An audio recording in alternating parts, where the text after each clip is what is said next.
निजी संबंध की बातचीत में आत्मीयता का अभाव न रहना चाहिए। देखिए, वार्तालाप में हमको व्यापारिक या जाब्ते की बातचीत और निजी बातचीत में थोड़ा अंतर करना होगा। व्यापारिक बातचीत में ग्राहक को संतुष्ट रखने के लिए जितनी हो सके हमें कम बातचीत करनी होगी और वो भी स्वव्यवस्थित ढंग की बातचीत करनी होगी ताकि हम ग्राहक को अपनी ओर आकर्षित कर सके। व्यापारिक बातचीत अशिष्ट ना होनी चाहिए किंतु वह नापीतोली हो सकती है। अशिष्ट नहीं होनी चाहिए किंतु वह नापीतोली, खूब कम शब्दों में हम उन्हें अपनी ओर खींचने की चेष्टा कर सकते हैं। निजी संबंध की बातचीत में आत्मीयता का अभाव न रहना चाहिए, पर हम जब अपने संबंध परिवार स्वजनों से बातचीत करते हैं तब हमें वहाँ व्यापारिक बातचीत जैसी नपीतुली बात नहीं करनी चाहिए। वहाँ हमारी बातचीत जो होगी वो आत्मीयता भरी होनी चाहिए, तभी हम रिश्तों को बनाए रख पाएंगे और थोड़ा सा कष्ट उठाकर बात को पूरी तौर से समझा देना अपना कर्तव्य हो जाता है। अगर हम थोड़ी कष्ट नहीं करेंगे और कष्ट ना उठाकर बात को पूरी तरह से उन्हें नहीं समझाएंगे तो रिश्ते में दरार आ सकती है और संबंध में, निजी संबंध में वो ठीक नहीं है। इसलिए निजी संबंध में बातचीत आत्मीयता भरी होनी चाहिए और बहुत ही अच्छी तरह से हमें अपनी बात को दूसरों को समझा देना है। कुछ लोग सबके साथ निजी संबंध का सा वार्तालाप करते हैं, यह भी बुरा नहीं है। जो बहुत अच्छे आदमी होते हैं वो तो प्रायतः निजी संबंध और अन्य संबंधों से एक ही तरह की वार्तालाप करते हैं, ये भी बुरा नहीं है, किंतु बात उतनी कही जाए जितनी निभाई जा सके। अगर हम सिर्फ बात बोलते जाएंगे और उसे निभाएंगे नहीं तो कैसे बनेगा। कथनी और करनी में फर्क नहीं आने देनी चाहिए। जैसा हम बोलेंगे उसी हिसाब से अगर हम अपनी कर्म करते चले जाएंगे अपने, तो ही जाकर लोग हमें अच्छा समझेंगे और मधुर भाषण का पूरी तरह से उपयोग हो पाएगा। तो ये आपका खत्म हो गया ये चैप्टर मधुर भाषण, ये जो अंश है। अब हम आते हैं वस्तुनिष्ठ प्रश्नों के ऊपर जो इससे आधारित हैं। देखिए, एक कटु वचन सारे किए धरे पर क्या फेर सकता है। 4 ऑप्शन है, ऐसे दिए होंगे आपको OMR में। एक कटु वचन सारे किए धरे पर क्या फेर सकता है। पन किसका स्वाभिमान हनन कर क्या करने का कोई महत्व नहीं है। अगर हम स्वाभिमान का हनन करते हैं फिर उसका उपकार करने में कोई महत्व नहीं है। शिष्टाचार का अर्थ लोग क्या करते हैं। शिष्टाचार का मतलब लोग दिखावा करते हैं, कोई लोग। सज्जनोचित व्यवहार का संपर्क किससे है। जो सज्जनोचित व्यवहार करते हैं उसका संपर्क किससे है, शिष्टाचार से है। मधुर भाषण से देश का परिचय मिलता है। मानाभिमान का, बुरे स्वभाव का, शिक्षा दीक्षा का या असामाजिकता का। शिक्षा दीक्षा का। अपने से कम स्थिति के लोगों का क्या रक्षा करना सज्जन का कर्तव्य है, स्वाभिमान की रक्षा करना। कोई भी काम देश से ना किया जाए। श्रद्धा, दुख, खुशी, नाखुशी से ना किया जाए। इनकार किसके कारण होना चाहिए। इनकार अगर हम करेंगे तो अगर हम किसी को इनकार करते हैं तो वो मजबूरी में होना चाहिए, नहीं तो हमें किसी से इनकार नहीं करना चाहिए। इनकार शिष्टता के साथ हो सकता है और किसके साथ भी। अगर हम शिष्टता के साथ इनकार कर सकते हैं और किसके साथ भी, शिष्टता के साथ हम इनकार कर सकते हैं और किसके साथ, और किसी के साथ नहीं।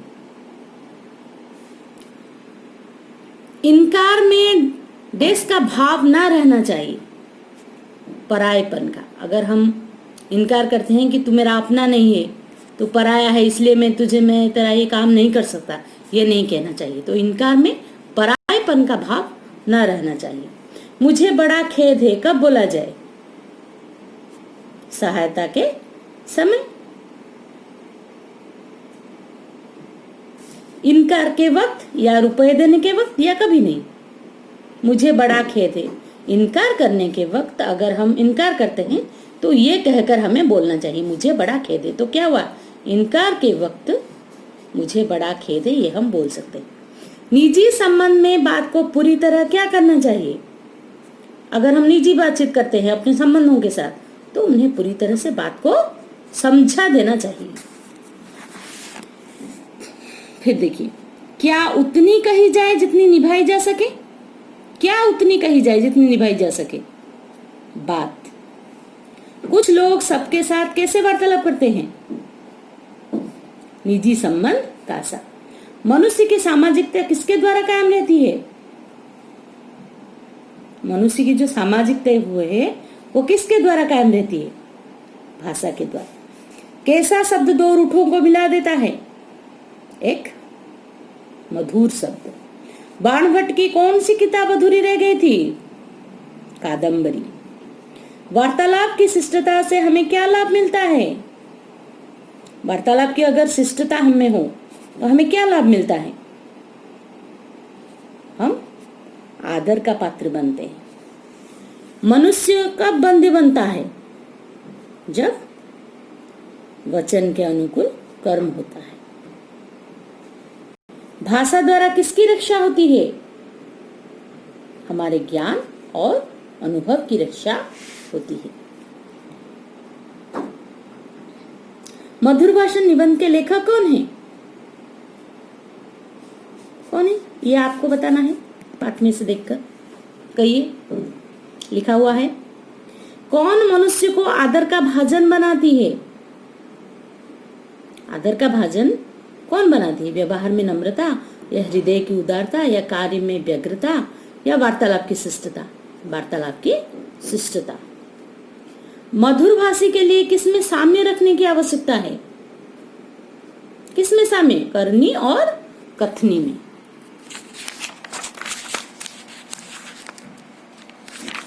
अब आते हैं हम, देखिए,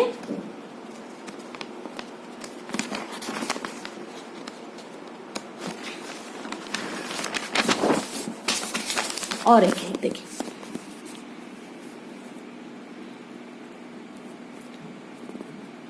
किन किन, देखिए, किन किन का सामंजस्य मनुष्य को श्रेष्ठता के पद पर पहुंचाता है? मन, वाणी और कर्म। Number C. किन किन का योग नहीं हो सकता? हृदय की मलिनता और मधुर वचनों का। Number D. किसकी दो लातें भी सहन की जाती है? नंबर ए, दुधारू गाय की। निजी संबंध की बातचीत में किसका अभाव न रहना चाहिए? निजी संबंध की जब बातचीत होती है तब आत्मीयता का। Number C. जो सबके साथ निजी संबंध जैसी बातें करते हैं उन्हें किस बात का ध्यान रखना चाहिए? जो सबके साथ निजी संबंध जैसी बातें करते हैं उन्हें बात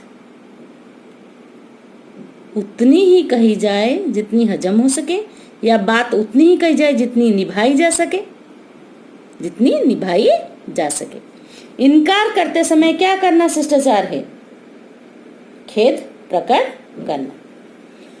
इनकार में किसकी गंध ना आनी चाहिए? किसकी? अधिकार और अभिमान की गंध न आनी चाहिए। किस समय वचन में दरिद्रता नहीं आने देनी चाहिए? वचन में दरिद्रता कब? दानशीलता, उदारता और दानशीलता पूर्ण कार्य में वचनों में दरिद्रता न आने देनी चाहिए। मधुर भाषण से मनुष्य का कैसे परिचय मिलता है?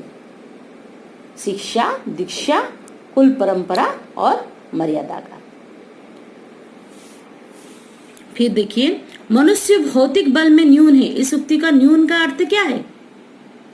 अंधा या कम, या अब्बल या दरिद्र?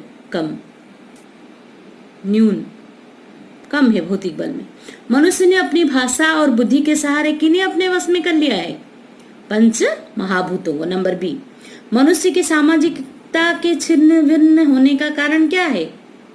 भाषा का दुरुपयोग या मधुर भाषण या भौतिक बल या कटु वचन?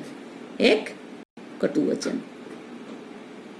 वैमनस्य उत्पन्न करना, इस उक्ति में वैमनस्य का अर्थ क्या है? तिक्त भाव। वैमनस्य तिक्त भाव, विरोधी भाव, ये दोनों हैं पर यहाँ तिक्त होगा। आनंद रूपी माधुर्य किसे पिछला देता है? चित्त को या वचन को? अगर माधुर्य आनंद हो तो ये नहीं है शायद, छोड़िए। कवि के अनुसार हृदय द्वार के खोलने की कुंजी क्या है? चुंबक का आकर्षण है या वचनों का माधुर्य? वचनों का माधुर्य हृदय के द्वार के खोलने की कुंजी है। नंबर सी, बाण भट्ट की अधूरी किताब क्या थी? एक पुस्तक थी। बाण भट्ट ने अपनी अधूरी कादंबरी को पूरा करने का भार किसे सौंपा? अपने छोटे लड़के को। गुलाब राय जी के अनुसार साहित्य क्या है? भाव को प्रभावशाली भाषा में व्यक्त कर देना। किन लोगों से हृदय खोलकर बात करने में हम डरते हैं? कटुभाषी लोगों से। मधुर वचनों के पीछे टकसाली भाव है। इस उक्ति का टकसाली भाव का अर्थ क्या है? टकसाली, कड़वी सोच या सच्ची भावना या जोरदार सोच या झूठी भावना। टकसाली भाव, झूठी भावना। वाणी की मधुरता के साथ विनयपूर्ण व्यवहार क्या है? शिष्टाचार। जहां क्रिया में उदारता हो वहां क्या ना आनी देनी चाहिए? वचने दरिद्रता। नीरस तरुवर विलसती पुरतः, इस पंक्ति में विलसती का अर्थ क्या है?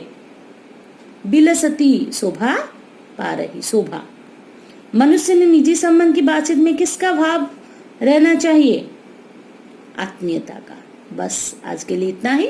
अगले क्लास में हम प्रश्न अभ्यास करेंगे और भाषा ज्ञान की आलोचना करेंगे।